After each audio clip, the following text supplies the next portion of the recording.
Brothers and sisters in Yeshua, I am Dwayne Moore of Biblical Correctness Ministries, and this is the Solemn Assemblies broadcast, where this is a special gathering for us, especially for me, because I'm very fond of the guest we have tonight.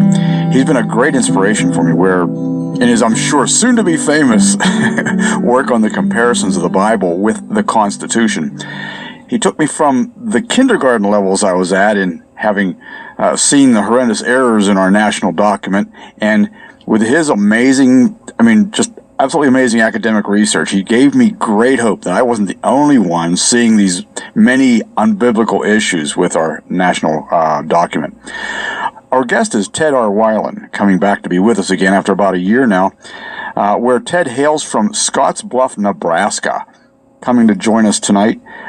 Ted, you've been with us before, so most of my folks know who you are, and no real big introductions necessary, but you might want to give a couple-minute background for the few new folks who are not real familiar with your work, just to get us opened up for tonight, if you would. Okay, well, what do I say here, Dwayne? We minister, as Dwayne has already said, out of Scottsbluff, Nebraska. I've been here somewhere between 20 and 30 years. God has allowed us to start a ministry originally known as Mission to Israel Ministries. We have a website devoted to that. And then in the last probably 3 years, I guess, we have also started a ministry known as Bible Law versus the United States Constitution. We have a website for that, Bible versus spelled out, VERSUS, BibleVersesConstitution.org, by which you can find much of the material we have available regarding that particular subject, and I think that's what we're going to be discussing tonight. I have also written a 565-page book in which I take the Bible as the standard, particularly God's moral laws, His commandments, statutes, and judgments, and examine every article and every amendment of the Constitution by that standard. Ironically, to my knowledge and everyone else that I've spoken to, it took 224 years after the thing was inaugurated and brought into existence for America, for the United States, for someone to finally, and why God chose me, I don't know, other than He chooses the foolish and the weak and such as me. But regardless, it took 224 years for someone to finally examine the Constitution by the standard, by God's morality, the standard by which everything must be, including the Constitution, examined.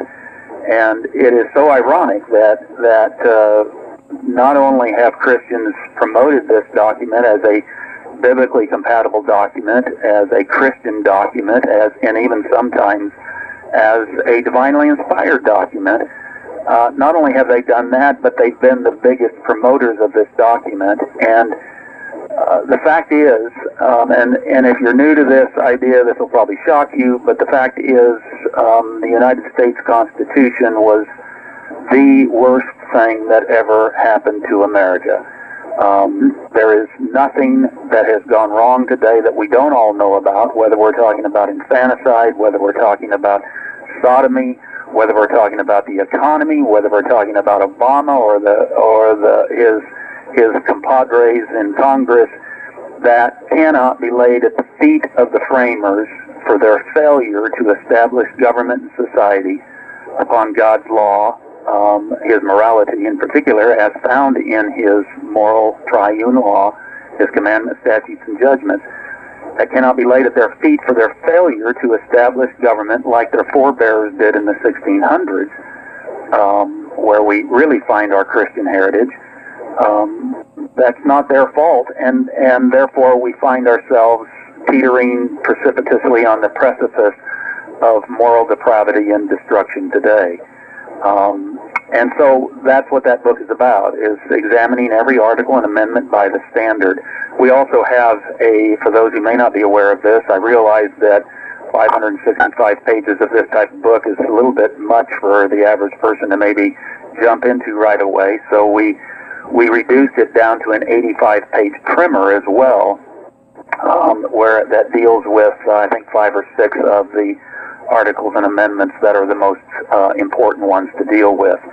So we have that available, and anyone interested can go to that doesn't have a copy, we will provide a complimentary copy of the 85-page primer to anyone who goes to our website, BibleVersesConstitution.org.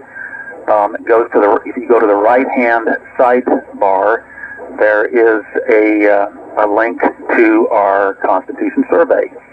And it's just 10 questions. If you'll participate in that, provide your mailing information, we'll provide you, as a result of that, a free copy of the 85-page primer. And by the way, the 565-page, the entire book that deals with all of the articles and amendments is actually all online as well. So you can download it right from there, from your own computer. All of my books, I think, except for one and the curriculum that we recently came out with for the primer, are also all online as well. Anyway, that kind of maybe gets us started there, Dwayne. If you have any more particular questions or anything else you want me to share regarding that, I certainly can. Well, I think what our folks might be looking to hear, specifically because the folks on my line have been hanging in there with me through a lot of these changes, through these rediscovered truths, including now this stance with those like yourself against the Constitution just recently here. We lost a lot of our people because of this issue, and of course, I'm sure you're much more familiar with this at your end, but as we mentioned the last time, people aren't beating a path to our door to get on board this anti-Constitution bandwagon. So the folks that are on board with us are looking in good directions, but most of them aren't real law scholars either. So that's kind of why you and I work together to get out these shorter versions that we put up on YouTube and on DVD this week. As your full book or your 30-part audio series is a little too much for them. It's sort of like, as the old proverb goes, it's like trying to take a drink from a fire hose for a lot of these guys. So what I think they're looking for, they seem to want to know, what steps do we take? Even after all the law that guys like myself have sifted through for them and have taught them on these calls and what have you, how do these people work alongside of this, changing their whole lives to a biblical law system? Can you try and address that a little bit? Well, let me start by saying that, first of all, anybody who understands and comprehends what the framers have done to us, and that intend to take it to others, they need to first prepare themselves for what you initially described, and that is not a necessarily positive reaction. As I mentioned to you on the phone earlier today, and as I know you know, Dwayne, and probably they know, your people here know as well, but idols die hard. And this is probably the biggest, I mean, not that we may not personally have our own idols to deal with, and all of us do, of course, but as far as nationally, there is no bigger idol than the United States Constitution, and people just automatically are going to try to protect it. It's a knee-jerk reaction. And if you think about it, what a tough job we have before us. In Acts chapter 19, for those familiar with that chapter, it says that when they recognized that Paul was bringing down the goddess Diana, that the Ephesians cried out for 2 hours, "Great is Diana of the Ephesians, great is Diana of the Ephesians." For 2 straight hours they did that. And that's, to me, that was like, wow. I mean, these guys are serious about their God. May Christians maybe get as serious as they are. But with that in mind, do not overlook that it's been 225 years that Americans, and Christians in particular, have been crying out, great is the Constitution of the Americans, great is the Constitution of the Americans. So, as amazing as it was for them to do that for 2 hours, how much more so for 225 years, and it really tells us what a job we have before us. And as far as that job, we've just begun. We have just begun, and so, something else that needs to be understood. Somebody, and hopefully somebody's, and I already know there's Dwayne's doing it, and there's others as well, but somebody's got to go through the abuse of taking this thing on. You've got to be prepared to take it on, and somebody's got to take people through that paradigm shift when it's the worst. And right now it's at its worst, because we're just beginning. But the encouraging thing is that we are at, and I think we spoke a little bit of this in the last time I was on with you, Dwayne, and that is that we are at the greatest, what I believe is the greatest paradigm shift at the very beginning, but the greatest paradigm shift America has ever seen, other than possibly when the Puritans and Pilgrims came over from Europe in the 1600s. But I think it's probably even going to be something even much greater than that. But we're just beginning at this, and so somebody's got to take us through that. Now, let me give you, and I don't know that I did this, don't know even know if this was in fact, I don't think this was the situation yet, but to reveal, to maybe help us see that we are at the beginning of that paradigm shift, that things are happening. As I mentioned before, it took 224 years for God to find somebody as dumb as me to decide, so he could get all the glory, to write a book that examines the Constitution by the standard, his law. But within a 2-year period, 2 other very significant books also came out after mine. One of them by Gary North, which we may have spoken about previously, which is called Conspiracy in Philadelphia, the Broken Covenant of the U.S. Constitution. A book about as large, pretty close to the same size as mine, and by the way, we also carry that book on our book list for anyone interested. In fact, I think I'm the only one that's even carrying this book at this time. You can also get it through Amazon. Gary North approaches it not so much from a biblical standpoint, although there's lots of Bible in it, but more so from the philosophical, where these framers were at in their mindset, the influences, the Masonic influences, the Enlightenment influences, and all of that, and shows and reveals. It's like a second witness to what we now know from the Scriptures, where the Constitution falls short. However, that wasn't the only book. Another book has come out since, I think, again, we last talked, called The Religious Beliefs of America's Founders, Reason, Revelation, and Revolution, by Greg L. Fraser. Greg Fraser is, Dr. Greg L. Fraser is professor of history at the Master's College in California. I first found him through an interview that Dr. Albert Mohler conducted with him about, I think, 2 years ago, that I had gotten a link to from someone, and I thought, oh great, here we go again. We're gonna get another guy that's gonna promote the founders as some great Christians. And I didn't read but 2 paragraphs, and I dropped my jaw, and I thought, finally, somebody's approaching this in a balanced fashion. And the interview is still available. If you Google Dr. Albert Mohler's interview with Dr. Greg Fraser, you'll be able to find a link to that interview, and I highly recommend that you do so, and then it'll also give the means by which to order Dr. Fraser's book.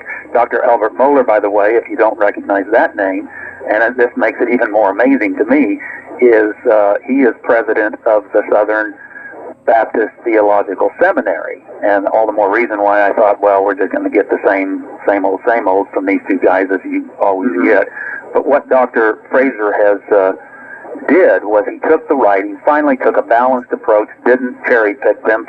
Both sides cherry pick them, and one side makes them secular humanists, and the other side makes them Christians. Well, he didn't cherry pick them. He took a balanced approach to their writings and proved that they were neither deists in the purest sense of the word, but nor were they Christians in the biblical sense of the word. So here's 3 books, Dwayne, that came out all within a 2-year period after 25 years.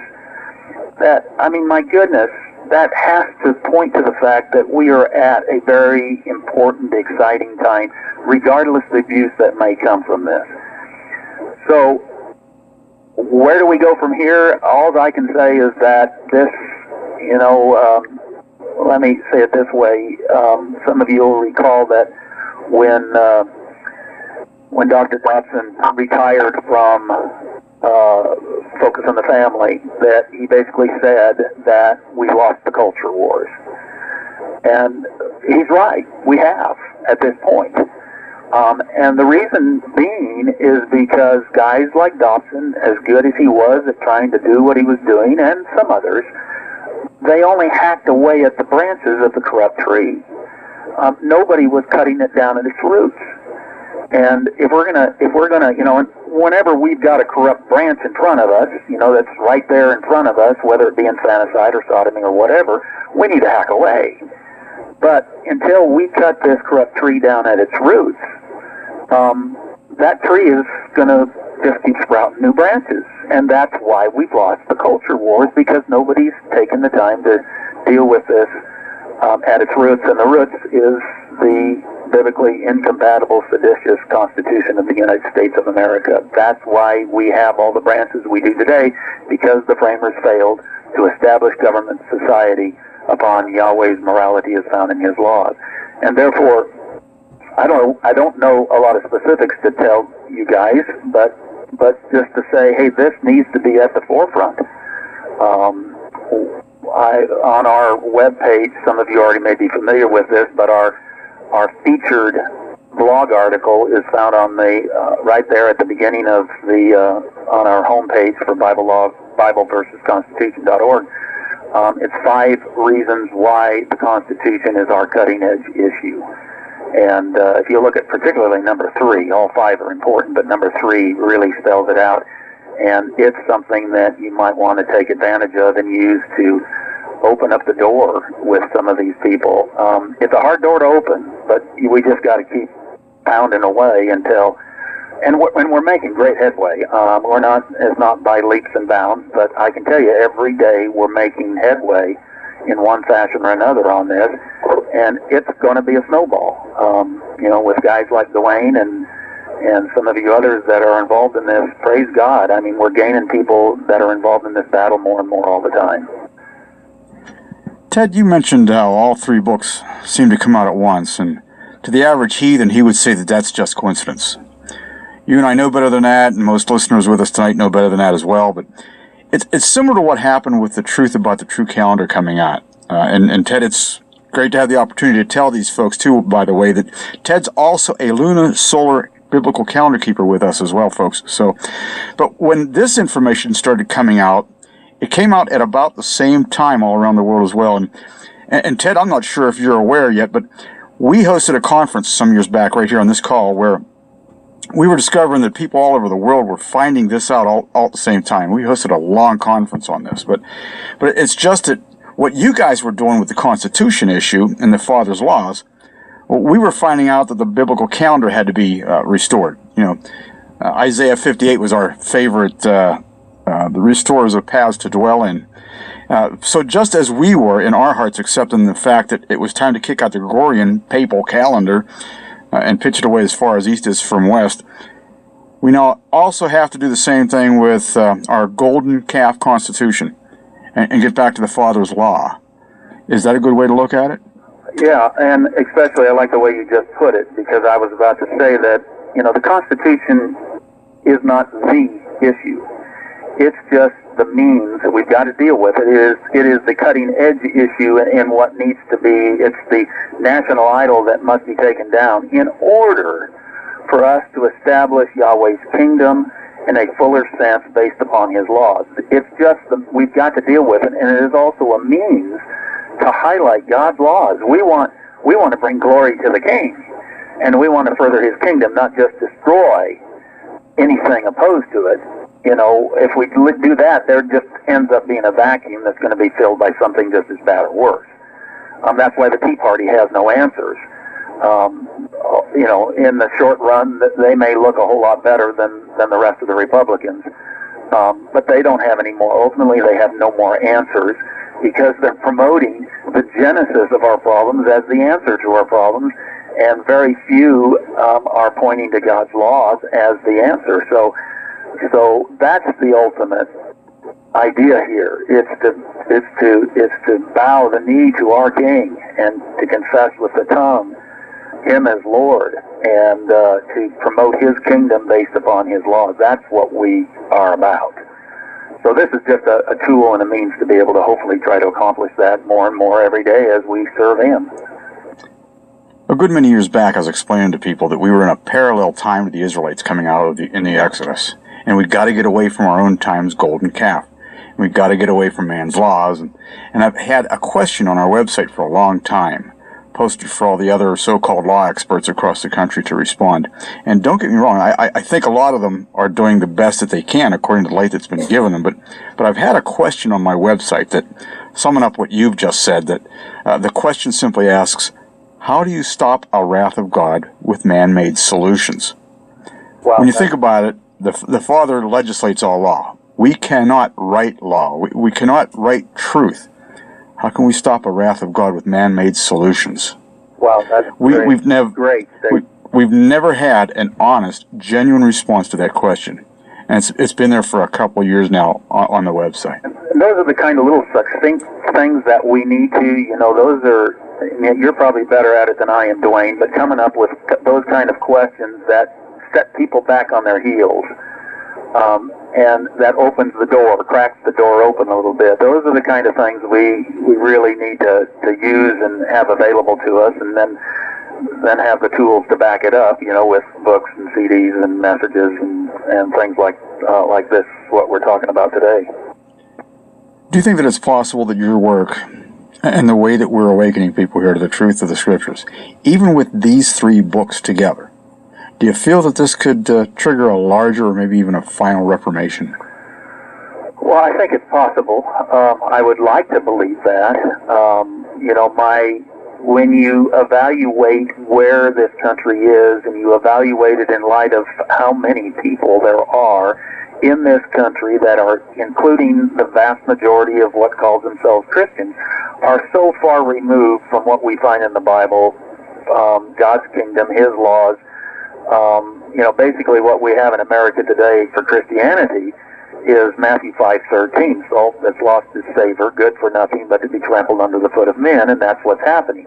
Now, the good news in that is that a good trampling tends to bring back the saltiness, and I think we're starting to see that.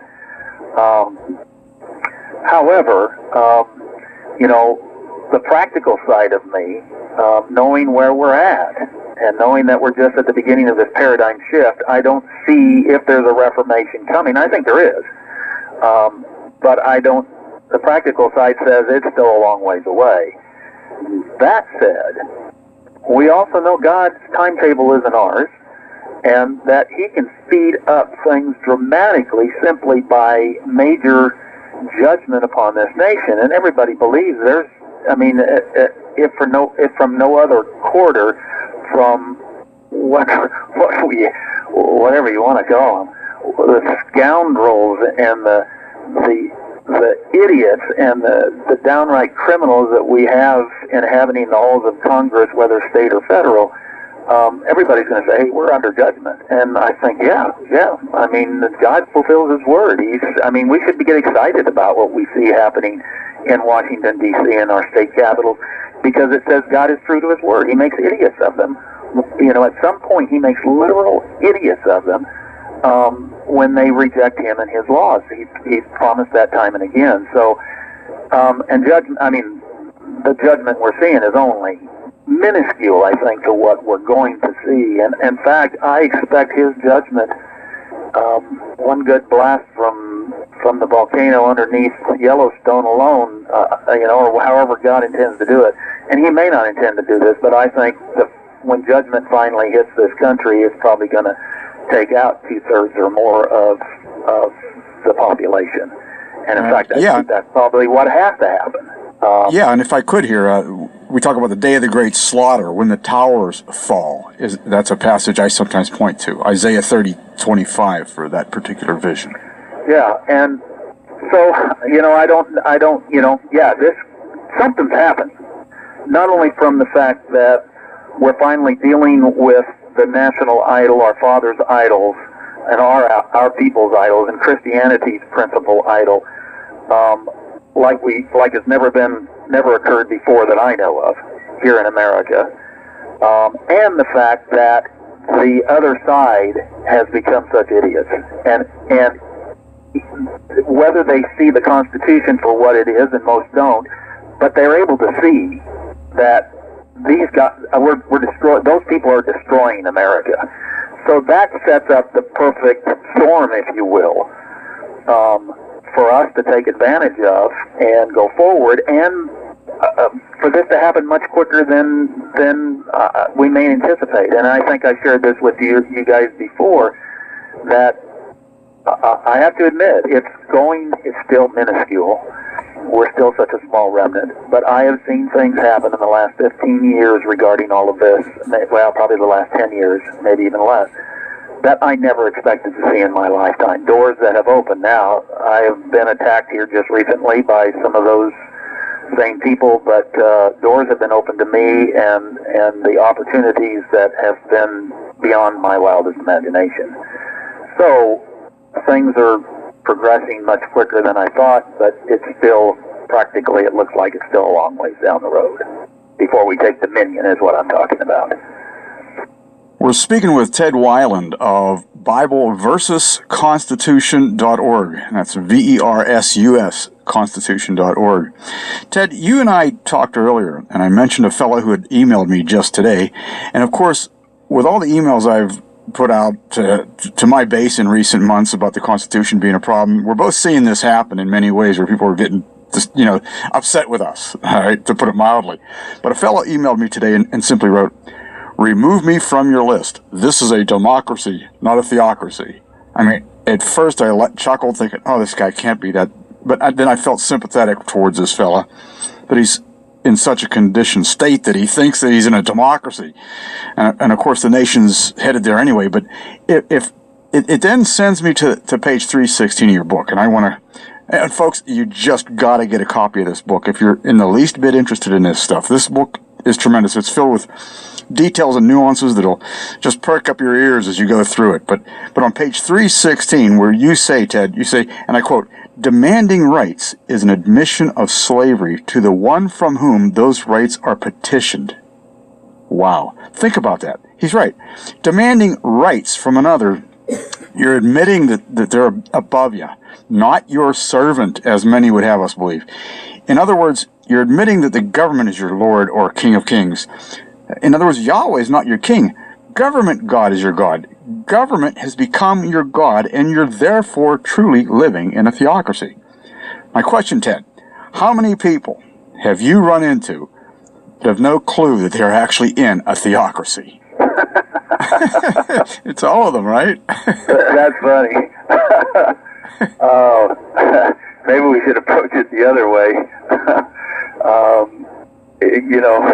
That is, I deal a lot with blogs we've got this Kingdom Ambassador thing, and by the way, that's, for anyone who's not familiar with that, if you go to the bottom of our homepage at BibleVersusConstitution.org, there's a Hailing Kingdom Ambassadors, and we're trying to gather up men to take over these blogs with biblical answers, is the whole point of that, and it's all explained there. So I'm dealing with a lot of blogs and articles and things, trying to always counter them with biblical answers, and it's really a blast, because if you've got God's law as, if you're not dependent upon your opinions, there's always an answer to everything that somebody counters. And one of the things I deal with time and time again is that very point that we're not stated quite the same way. A lot of people say, well, we're a republic, we're not a theocracy, and I'm not sure what page it is on, but in chapter 3, which is entitled The Preamble, We the People versus Yahweh, I point out there that there is no escaping theocracy, that a government's laws reflect its morality, and the source of that morality, or more often than not, immorality, is its God. And therefore it's never a question of theocracy or no theocracy, but whose theocracy? And the American people, by way of their elected officials, are, in this case, are the source of the constitutional republic law, and therefore the constitutional republic of God is we the people. Laws reflect morality. Morality reflects a God, one way or the other, either the true God or some other God. What we have today in We the People is just a contemporary form of Baalism. Baal wasn't real. What made Baal effective? Well, it was the laws of We the People behind Baal or Ashtoreth or Molech or whatever God. It's always the real God, the living God, and His laws versus we the people, regardless what you call them. And so it's always a theocracy. It's ridiculous. When you understand that the principal means by which we keep the first commandment is observing Yahweh's other moral laws, and that idolatry is not so much about statues as it is statutes, it becomes clear or apparent that all government are theocratic, serving either the true God or some false God, demonstrated by the laws they keep and consider the supreme law of the land. Baal had his supreme law of the land, Molech had his supreme law of the land, and we're just, in modern days, we got more bold, and so we called him We the People. And he's got his supreme law of the land. And so it's a theocracy represented in the God We the People. So it's amazing. I mean, that I run across that probably more than any other argument that I run across. That's the argument I run across. I do know that some folks are waking up. In fact, I actually was on a show with Red Beckman, to give you an example, not too long ago. And for those of you who aren't familiar with him, Red co-authored the book about the 16th Amendment titled The Law That Never Was. It was a real big book many years ago. And he was a strong heart and the way he used to put it was putting God back at the top of the pecking order. He often said that, So, but even Red Beckman paused for a while when I told him on a show one day that if he truly believed that he said that America is worshiping government God, then government is their God, and we really are in a theocracy, because he was afraid of the theocracy word himself at the time. Well, he actually broke back in later in the show, and he came back and he said, Dwayne, you're right. I never thought of it that way. So we talked about it a little while after that. And so a lot of people are coming around to this. And bless my old buddy Red Beckman, because I know his heart's in the right place. But just like the rest of us, it takes a while for it all to sink in.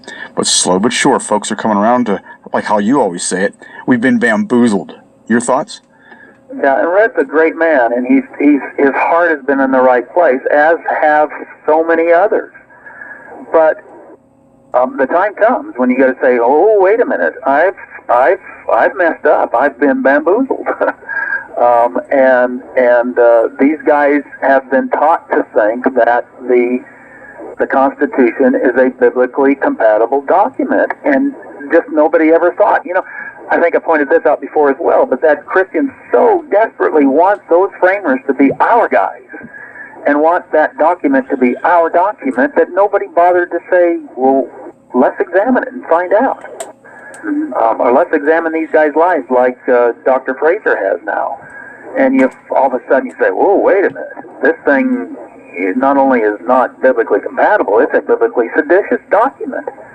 And, it's because these guys have for so long been promoting it as a biblically compatible document, boy, it's not going to happen overnight.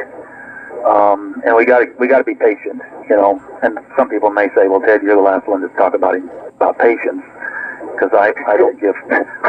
I'm dealing with this all the time, and I don't give. I'm patient. But I'm not going to allow for lies to be told.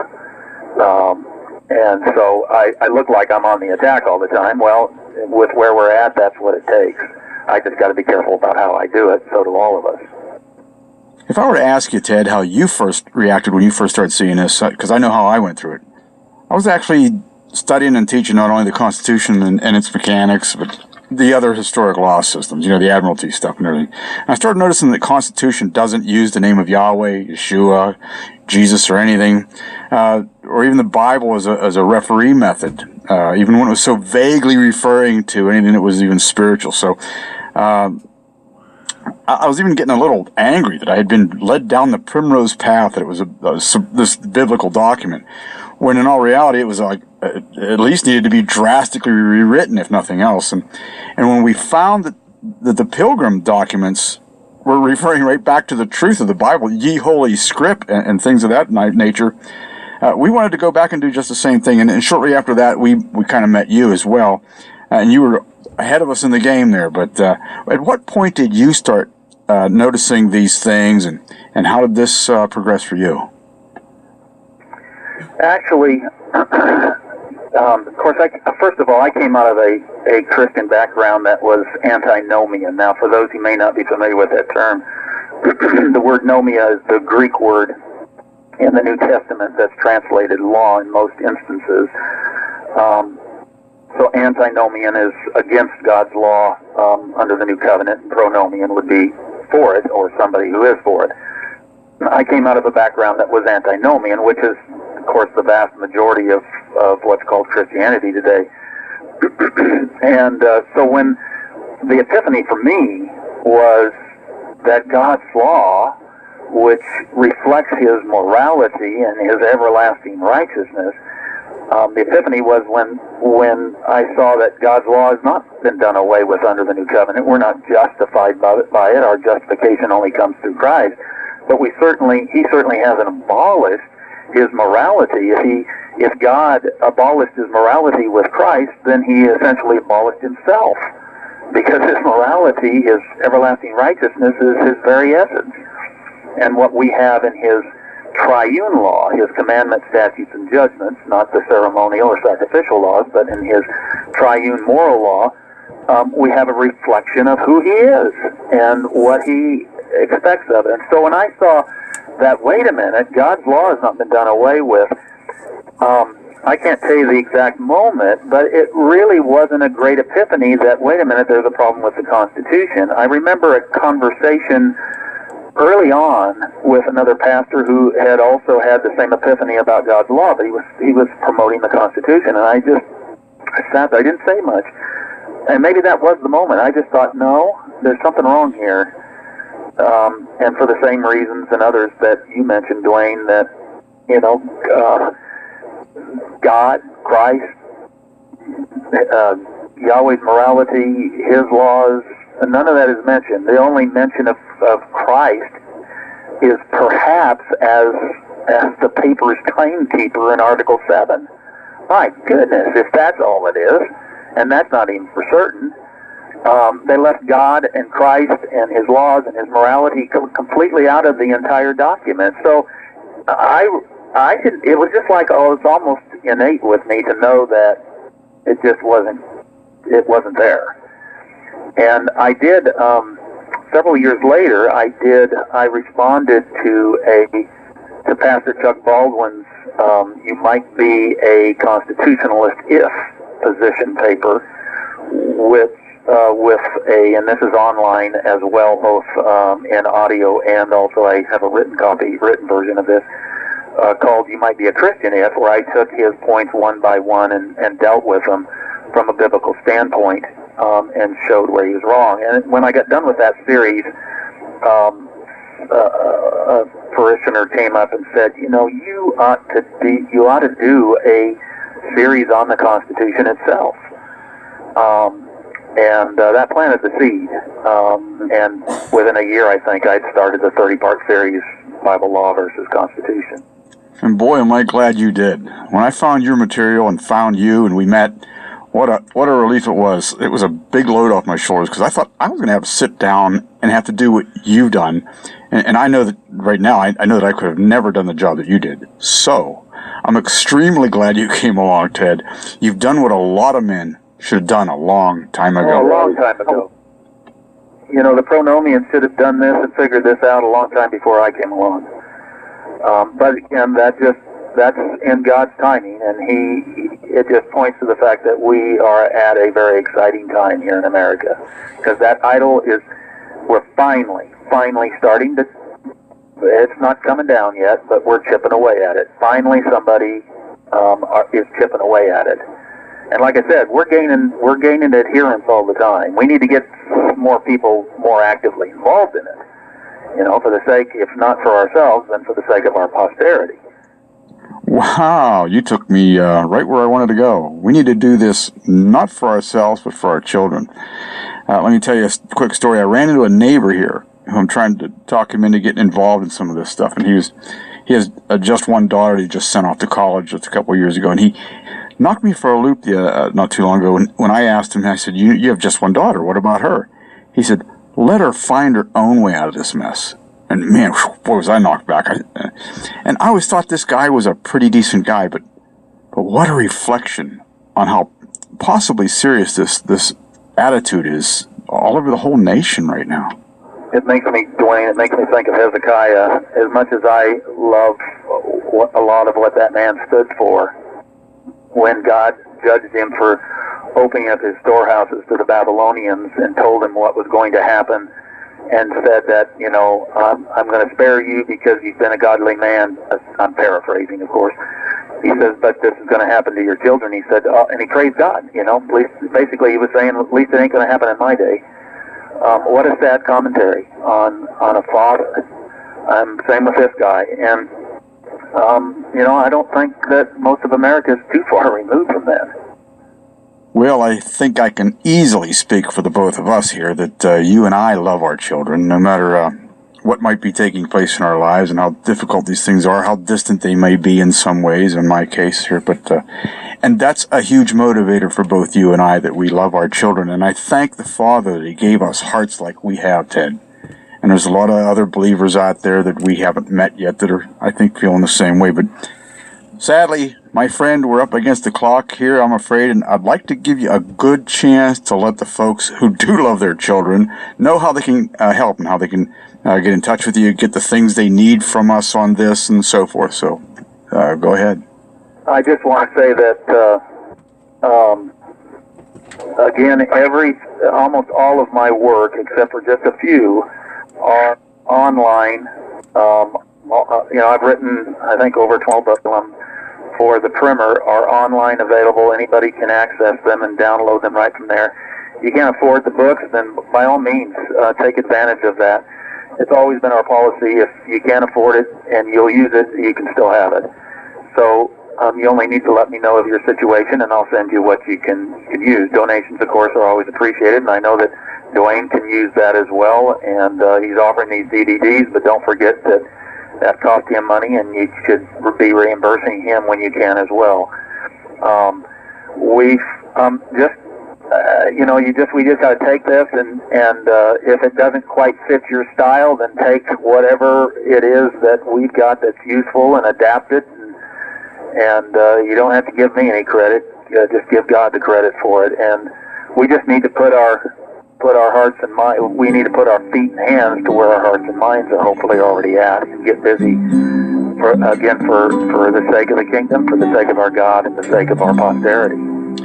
Ted Weiland, ladies and gentlemen, remember that name. It's going to be a big one someday in the annals of the Father's records. So I'm glad we had you, Ted, not Brad Pitt. Anyway, that's for sure. You're going to have to explain that to him. Blessings to all of you, and Dwayne, we'll talk again here soon. Blessings, Ted, and thanks very much again for being with us tonight. You bet. Bye-bye. Bye-bye.